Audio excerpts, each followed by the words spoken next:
My beginnings in the kitchen were definitely not traditional. I was an architect and an urban planner, and this was at a time where the United States, they had an economic recession. And so I decided to apply for a cooking show called Master Chef. And out of over 38,000 applicants, I was chosen to be on the show, and I made it to the top 10. I was chosen one of the fan favorites of the season. And because Gordon Ramsay said I could cook, I believed it, and so did a lot of people.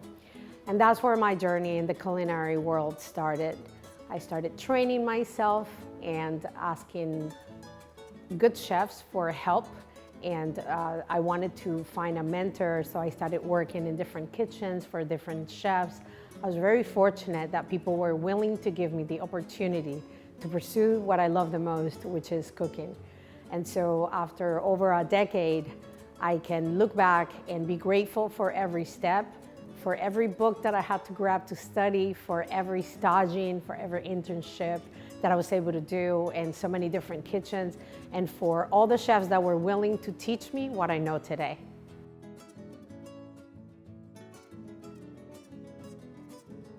My interest in plant-based nutrition comes from my deep love for the planet. I am a big advocate of sustainability. And when you prepare plant-based dishes, a lot of people ask you, so where is the protein coming from? So do you really need meat to make this dish complete?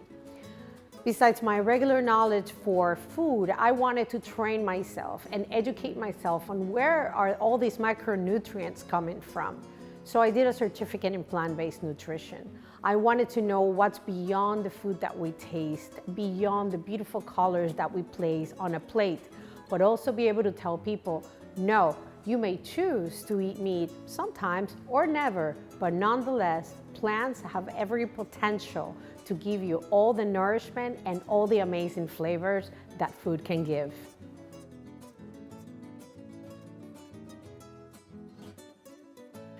My knowledge of cooking is a combination of training, passion, and definitely family jewels. I started cooking when I was a very young girl in the kitchen with my grandmother, Mamaita, my mother, in the kitchen and learning family recipes. Before the internet and before being able to Google any recipe, you had to learn it from the people in your family. And since a very young age, I've been able to learn from those that preceded me. Little by little, as I started training and I started studying the culinary arts, I've been able to learn the techniques that made me a professional chef. But I have to say that the knowledge that I value the most in the kitchen comes from those chefs that I've been able to side by side, train with, learn from, make a lot of mistakes and sometimes get yelled at, but get that knowledge that you only get when you practice something. Practice makes the master, right?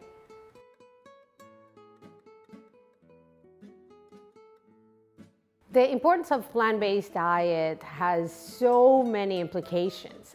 There's benefits that are good for human health, but there are amazing, amazing benefits that are good for the planet. That's where my interest in plant-based cuisine came from. One of the thematic areas of the Chef's Manifesto, where I'm a founding member of, is the focus on plant-based ingredients. The importance of plant-based food comes as a benefit for also nutrition equality, being able to provide food for all those that don't have access to around the world. For our human health, I've experienced this firsthand. Once I switched to a plant-based diet, my cholesterol, my triglycerides went down within 3 months. I'm able to say that I was able to become a mother at a very old age because of switching to a plant-based diet. So a plant-based diet is very close to my heart because of the personal benefits that I've received. But also a plant-based diet, especially at a time where the production of animals causes so much damage to the environment in the form of methane gases and greenhouse gases. Switching to a plant-based diet, or at the very least, consuming plant-based food once a week, a couple of times a week, it could make a big difference. I think the benefits of a plant-based diet are so worth that I try to invite people to partake on this movement and put more plants on the center of their plates.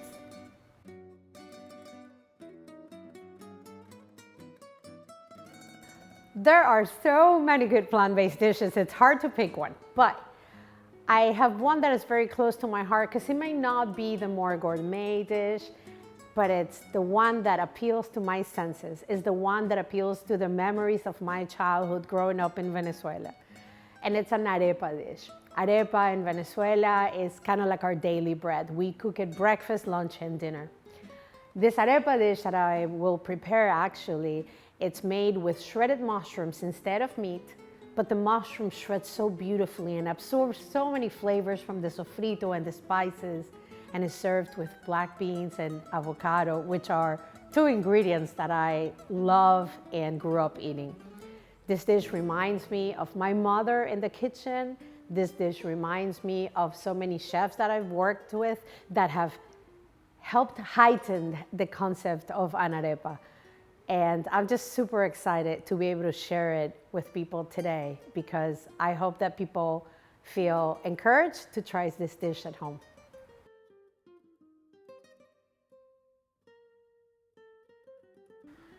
I first heard about the Chef's Manifesto back in 2017 when it wasn't really the Chef's Manifesto yet. It was really the beginning of this movement.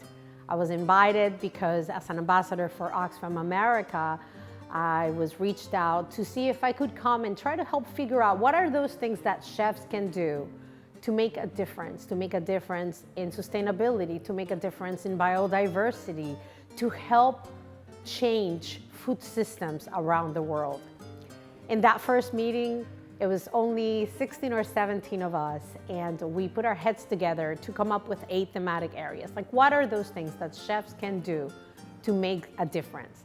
And after a whole day working in a loft in New York City, we came up with 8 different thematic areas, and they go from what I'm focusing on today, which is a focus on plant-based ingredients, to really celebrating ingredients that are seasonal and local, to respecting the oceans and the land that our food comes from, etc.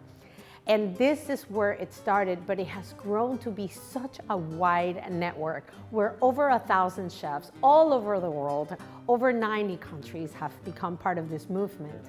And I believe that it has such a great mission to promote sustainable food systems for all, to make good food accessible to everyone, everywhere, no matter our socioeconomic background, our race, our religion, or our location around the world.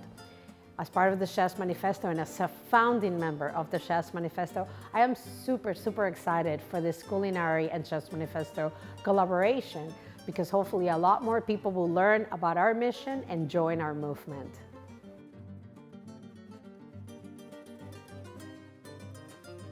Biodiversity is so important for a sustainable future, whether it is the types of food that we consume, how that has an important impact on the soil, on the environment, how we can perpetuate all the foods that are available. There are over 30,000, and some studies show that up to 50,000 varieties of edible plants on this earth. Mama Earth has provided a wide variety of fruits and vegetables, seeds, nuts, algae, fungi, so much. And we are really doing a bad job about honoring that. About 30 plants, about 30 varieties of edible plants is what people consume for the most part. And really, if you look at the global population, humanity consumes 60% of their calories from only 3 crops: corn or maize, wheat, and soy. We're doing a horrible job for biodiversity. When we promote biodiversity, we're also helping the planet nourish our air, our soils. A lot of the plants that I love to promote, like legumes, pulses, beans, they help introduce nitrogen into the ground. They feed the soil. A lot of monocropping farming culture does completely the opposite. So when we focus on just one type of food, when we go to the market and always pick the same ingredients, we're not helping Mother Earth thrive and stay green.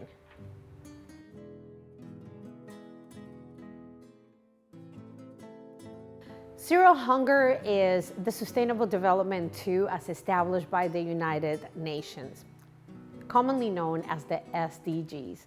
In fact, this bracelet that I wear is a call for action for SDG 2. When we say zero hunger, we're promoting access to good food for everyone. There are so many millions of people around the world that don't have access to food, that go to bed hungry every night, that suffer from malnourishment, that have diseases that come from their lack of access to food. And so by promoting the Sustainable Development Goal to zero hunger, we are just trying to say, how about we abolish that? How about we just all do the work? And sometimes that means a small sacrifice. Sometimes that means that I am not throwing food away, food waste being such a big problem. Sometimes that means I'm gonna reduce a little bit the intake of animal source products in my house. Sometimes that means I'm gonna consume a greater biodiversity of food, or I'm gonna consume more beans, or which I will hopefully be part of this, will consume more plants and put plants really as the biggest and best ingredient of my plate. I think everyone should take part of SDG 2 and help promote zero hunger.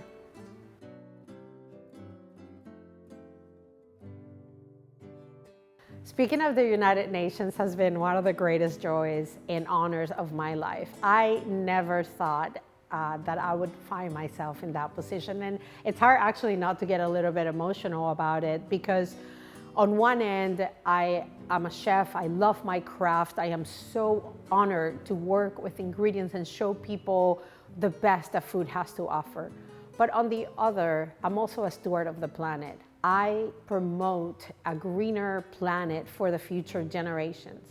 Being able to speak at the United Nations, and this was on behalf of the Eat Lancet Commission report and their launch here in the United States, I was able to sit in this great chamber and tell others we all have to do our part. Our individual actions are great and necessary as part of a collective action. So being at the United Nations was really like one of the highlights of my career.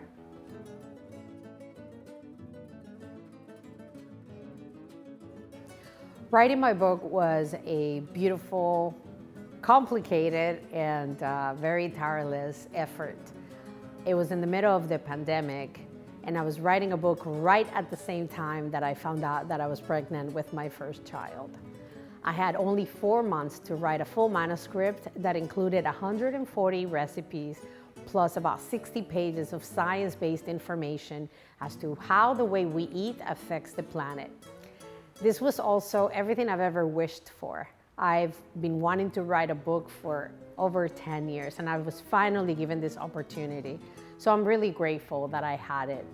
It was also finally my opportunity to put in writing and to share with others my passion for food, for sustainability, for biodiversity, and also a way to share through recipes that there's no sacrifice in eating plant-based, that we can create beautiful, colorful, delicious, sustainable food at our homes and be part of the solution.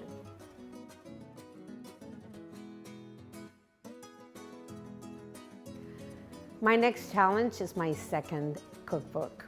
I am doing the research to put the focus on zero waste ingredients, to honor those parts of the plant that people are throwing away that took Mother Earth so much effort to grow. I believe that my next project, my second cookbook, will be very timely because food waste is a huge problem. The average American home throws away over 40% of their food. There is so many greenhouse gases generated in landfills where our food ends up being, and especially at a time where zero hunger is the goal and where we're trying to feed the rest of the world, we have to avoid throwing food away. I'm super excited about this project because I get to do it in collaboration with some other projects like the Periodic Table of Food Initiative, which is funded by the Rockefeller Foundation and the CGIAR in collaboration with the American Heart Association, where we're looking at, hey, this food that is being thrown away, what is its biocomposition? What are the nutrients that are on those carrot greens or those potato peels or on those papaya seeds that we're throwing in the trash? And that way we hope to encourage people even more to stop wasting food and to make the best out of these ingredients.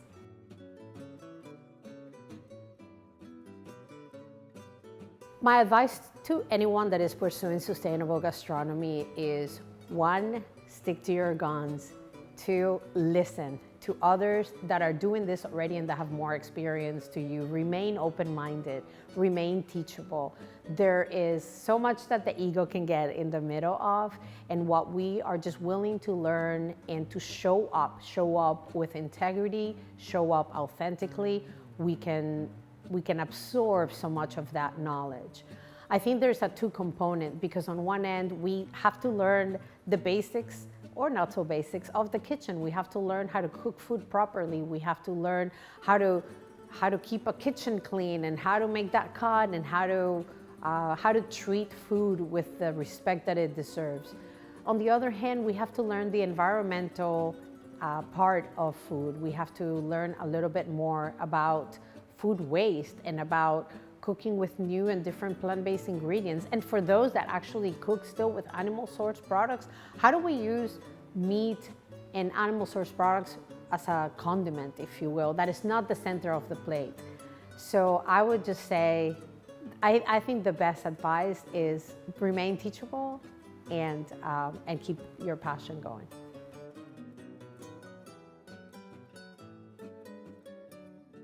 Sustainability has been a part of my life since I was a little girl. It's not just in the kitchen. I think sustainability is something that has to be part of our lives as a whole.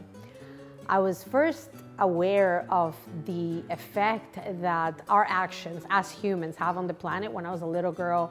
In Venezuela, there was a building that was filled with glasses, and every time the sun hit it, it will bounce up on the ground and the trees will die across the street. And I just wondered, how is this building doing this to Mother Earth? I think I became aware more and more in my previous practices as an architect and urban planner of how our actions as humans can deplete Mother Earth. Nowadays, as a chef, sustainability has a big part in my kitchen, in my practice, and in my food. The way I cook, not throwing anything away, honoring from root to leaf every part of the plant. Also, the mindfulness with which I cook, making the most out of each ingredient, not throwing food away, celebrating food waste as an ingredient of its own, but also celebrating biodiversity, but also promoting that we eat as many fruits, vegetables, seeds, nuts, all the different plant-based groups. Also celebrating the Chef's Manifesto, and specifically the thematic area number 6, where I put plants in the center of the table and I tell and teach people how to cook with plants. Picking one restaurant is so difficult when there are so many chefs out there leading the way and doing it right and teaching us, especially as a chef, how to do it right. One of my favorite chefs is Virgilio Martinez and his restaurant in Peru, in Lima, called Central, where we look at his craft at its maximum. He celebrates food from where it comes from. He tells stories around food. He makes sure to source locally and to give credit to all the small farmers and the indigenous people that are growing foods that would otherwise be lost. It's hard to pick, but if I will stay with just one restaurant, Central would be it. If I must pick one restaurant, and just one, I will stick to my mama's restaurant, my mama's kitchen. It may not be a real restaurant, but it's the food and the cuisine that I love the most. I think food allures to our memories, and nothing will ever compare to my mother. So I will still pick my mama's kitchen. To choose one movie, I would really go back to one of the classics, The Godfather. There is so much about that movie that I love, the concept of family, of not necessarily the gangster part, but how families should stick together, how there was so much celebration around the table and around food, and how people just really have to be authentic, otherwise they lose the game of life. I love reading, and although many books have made an impact in my life, I should say that The Gift of Imperfection by Brené Brown is one that have definitely stuck, and I use a lot of the wisdom in that book to live through life. A place to escape to would be Hawaii. I am a coastal girl, specifically Maui. I'm a coastal girl, I'm a lover of nature, of biodiversity. Being in the ocean is like my happy place. My favorite ingredient is plantain. I grew up eating it. There's so much deliciousness in that sweet and soft pulp. And as you'll come to see also, there's a lot of beauty and deliciousness on the peel. A dream will be to open my next brick and mortar, to be able to house and welcome people into a restaurant where I can showcase all the beautiful dishes that I love to create with plant-based ingredients, and that also highlight the work of farmers, artisans, small producers in the area. My greatest strength is definitely my resilience. I have gone through so much. I left my home when I was 20 to move to a different country without any money, and here I am still fighting the good fight. I think as long as I don't forget my purpose and remember that resilience has gotten me here, I can do anything. My biggest weakness is being a perfectionist, and I used to list this as a strength. I have learned that perfectionism can steal so much joy and can get in the way of being just the best, which is just enough. My kitchen in 3 words would be clean, diverse, and spicy. Oh, I love to cook with salsa and Latin beats. I'm Venezuelan through and through, so Oscar de Leon preferably.